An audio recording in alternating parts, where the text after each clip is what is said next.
لو سمحنا لخيالنا أن ينطلق إلى عوالم قديمة سيصور لنا أبا متعبا يعود إلى بيته ويتحلق حول أطفاله الصغار، فماذا يفعل لتسليتهم أو ليعلمهم حكمة الحياة التي تعلمها؟ سيضع أصابعه بين شعلة النار الوهاج والظلام الحالي فيرسم لهم بيديه ذئبا أو أرنبا، وإذا كان أكثر مرحا سينهض بكامله وسيضع جسمه الضخم خلف النار ويرفع يديه إلى الأعلى ليرسم لهم صورة أسلافه على العتمة فيضحكون أو يندهشون. من هنا نتذكر ما كتبه سقراط عن معلمه إفلاطون وكهفه الذي يتجمع فيه مجموعة من الناس الذين ظنوا إن خيالهم المنعكس على الجدران أمامهم هو الحقيقة، وينقلنا أيضا إلى فنون شعبية مرئية مختلفة والتي غالبا ما سمعنا عنها بتوصيف شعبي هو القرقوز. معظمنا سمع هذا المصطلح من بعض الكلام المحبب لنا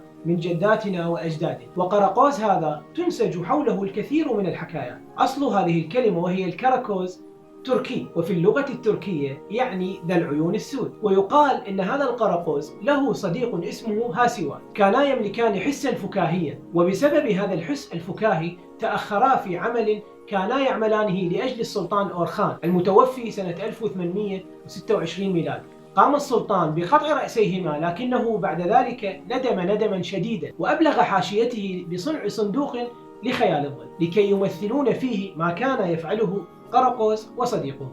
ظهر في العالم العربي ما هو أقدم من القرقوز وهو خيال الظل بالظلام وتحت مصدر نور واحد، وبمناوشات الأيادي والدمى في النوادي والمقاهي وبأماكن خاصة. عاش هذا الفن ومثل أدوارا وشخصيات تقول النثر والشعر. طريقة عمل هذا المسرح: يتخذ المخايلون موقعا مربعا يقام بروافد من الخشب يكسى بالخيش من 3 جهات لكي تتجمع الظلال على الجهة الرابعة، والذي يوضع فيه قطعة قماش بيضاء، وعلى هذه القطعة البيضاء بالذات يظهر الشخوص. فإذا ظلم الليل دخل اللاعبون وكانوا يسمون بالمخايل، غالبا ما يكون 5 أشخاص من بينهم غلام يقلد صوت النساء وغلام آخر حسن الصوت للغناء والذي يطلق عليه الحازور. يبدأ العرض حينما يشعلون نارا من القطن والزيت، وتكون الشخوص أي الدمى بين النار والستارة البيضاء، لذلك يصبغ الظل قطعة القماش البيضاء فتتحرك الظلال كلما حركها المخايل وفقا للمشهد المطلوب.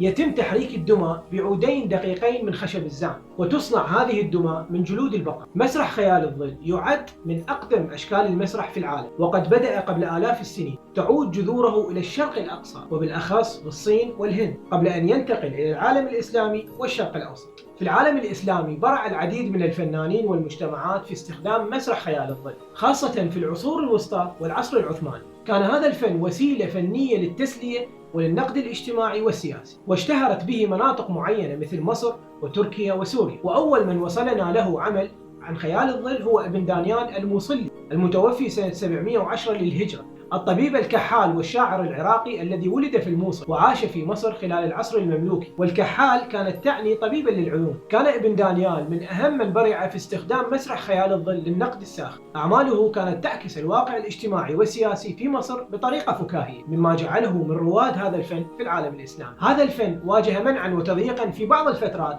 من تاريخ العالم العربي والإسلام. رغم شعبيته وانتشاره، كانت أسباب المنع متنوعة تتعلق بالدين والسياسة والأخلاق، لكونه ينتقد الدين بطريقة فكاهية، بالإضافة إلى أن الساسة اعتبروا هاي العروض نوعا من التحريض ضد السياسة والسلطة. مر هذا المنع بمراحل خلال الدولة العباسية، وأيضا خلال العصر المملوكي والعصر العثماني، وكانت الحجج كثيرة لمنعه. كتب ابن دانيال الموصلي 3 بابات، هي بابة طيف الخيال، وبابة عجيب وغريب، وبابة المتيم، والضائع اليتيم. والبابة لها العديد من التفسيرات، إحداها ربما تكون تسمية صادرة عن مزية قن. فكما وصفنا طريقة عمل المسرح، إذ إن المتفرجون يجلسون أمام صفحة بيضاء تعرض عليها المشاهد، أي إن كائنات هذا المسرح لا ترى إلا من خلال هذه النافذة الشفافة، لذلك أطلقوا عليها الباب، أي النافذة أو الطريقة التي ترى الأشياء من خلالها. باقي الاحتمالات جرى ذكرها في مقدمة الكتاب. أهم بابة كتبها ابن دانيال هي طيف الخيال، التي صورت في مصر بعد قدومه من الموصل. كان ذلك في ظل الدولة الظاهرية، فحين وجد الموصلي أن الظاهر بيبرس قد منع أسباب الخلاعة واللهو، وقد ضيق الخناق على الزنات واللاطة بعد حملة إيمانية يدعي فيها بيبرس أنه قد قتل الشيطان، كانت الحكومة تريد أن تكسب شرعيتها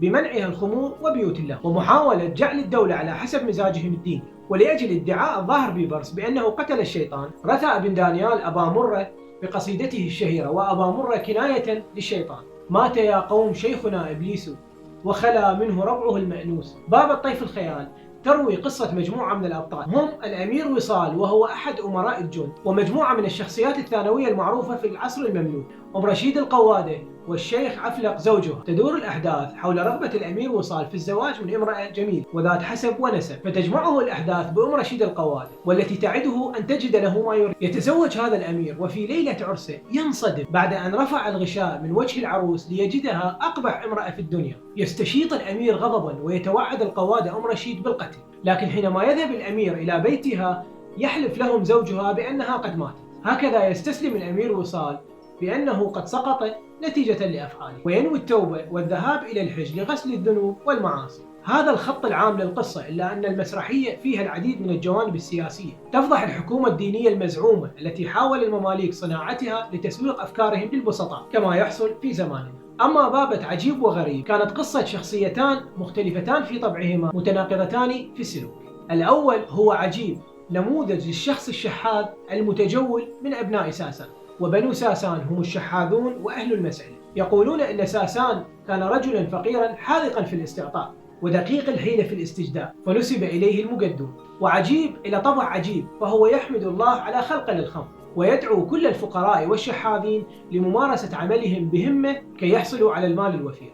أما غريب فهو يركن إلى الحيل والدهاء ليبقى مرتاحا ميالا إلى الكسل. يتخلل هذا الصراع عروض متنوعة من قبل أصحاب الحرف والمهارات في السوق. أما بابة المتيم والضائع اليتيم تدور هذه البابة حول حب مثلي صريح بين المتيم والغلام اليتيم، وكل البابة محاولة للوصول إلى ذلك الغلام الجميل، فيخوضان الألعاب مثل مصارعة الديكة ونطاح الكباش ومهارشة الكلاب وصراع الثيران. كل هذا بسبب رهان بينهم ينتهي بانتصار ثور اليتيم، فيذبح المتيم ثوره ويقدمه كوليمة لسماره ومن بينهم اليتيم. يقضي الجميع أوقاتهم في الشرب والأكل إلى أن يناموا جميعا، فيزور ملك الموت بيت المتيم ليقبض روحه. تتخلل هذه البابة أبيات من الأدب الخليع الذي يبين لنا بعض الأمور الشائعة اجتماعيا في تلك الفترة. صدر كتاب طيف الخيال لأول مرة عام 1964 بتحقيق إبراهيم حمادة، لكن للأسف تم حذف أكثر من نصف الكتاب بحجة أنه يتعارض مع بعض المواضيع الدينية والسياسية ويحتوي على أمور جنسية ولواط. لذلك كان من الضروري أن يعاد تحقيق الكتاب بأيادي أمينة أكثر بعيدا عن شروط الناشرين،